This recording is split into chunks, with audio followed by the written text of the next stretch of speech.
I just suffered through Piper CJ's new book, The Deer and the Dragon, so you don't have to. I was originally able to receive an e-arc and then the audiobook became available, so I switched to that because I was having so much trouble getting through the e-arc. If you're already familiar with Piper CJ's controversy, her racism and ableism in her books, and just the way she is full of herself, I've also done a video on the start of this book.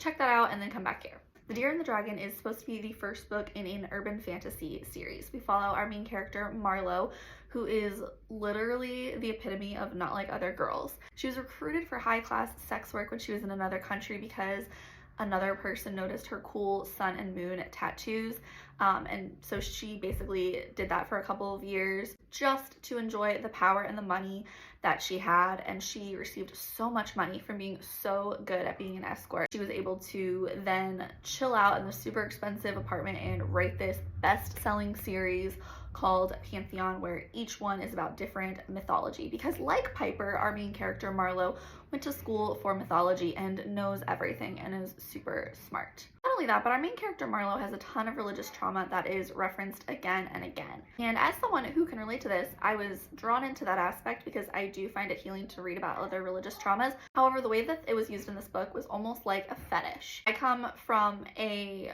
religious cult where basically we would call it, they would do like persecution porn where they kind of get off on feeling like everybody in the world hates them, and that is often what I saw with the way Piper worked this into her book. So not only is she super successful, the best writer everywhere, since she was a little kid, she's been able to see spirits. She didn't know what they were at first. It was brought to her as a fox, and as she got older, she saw this spirit called Caliban, who she assumed was an imaginary friend.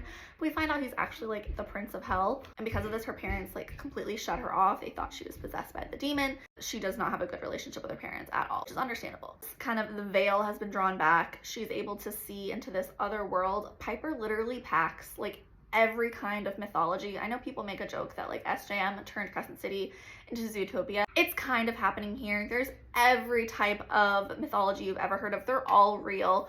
The God of the Bible is real, and so are the false gods. And everyone is familiar with Marlowe and her pen name in her books. Everybody's read it. Everybody knows who she is. She's super popular.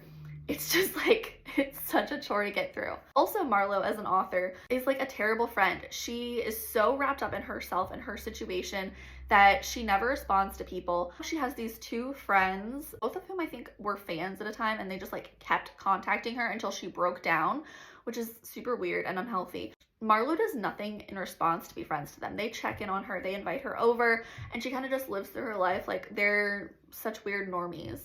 And she doesn't ever check in with them. She's a terrible friend. It pissed me off so much. This review is all over the place, but honestly, so is the book.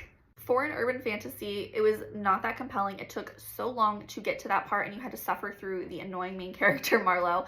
And even then, like, I don't want to read about Dagon and Baal from the Bible being real personally. There's just like too much going on, and honestly, it just doesn't seem as well planned out as she wants it to seem. Takeaways, giant self-insert with her wanting to be the best author. I put this in my other video, but there's like this whole paragraph soliloquy where she doesn't want to read bad books.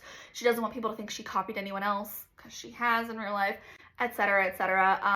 It does have LGBTQ rep, but even that is like not done very well in my opinion. I'm also gonna post some reviews because I was desperately looking for like actual people's reviews, and there's a ton of people on Goodreads where they're 5-starring it and they've literally only ever reviewed Piper's books or her friend Meg Smitherman.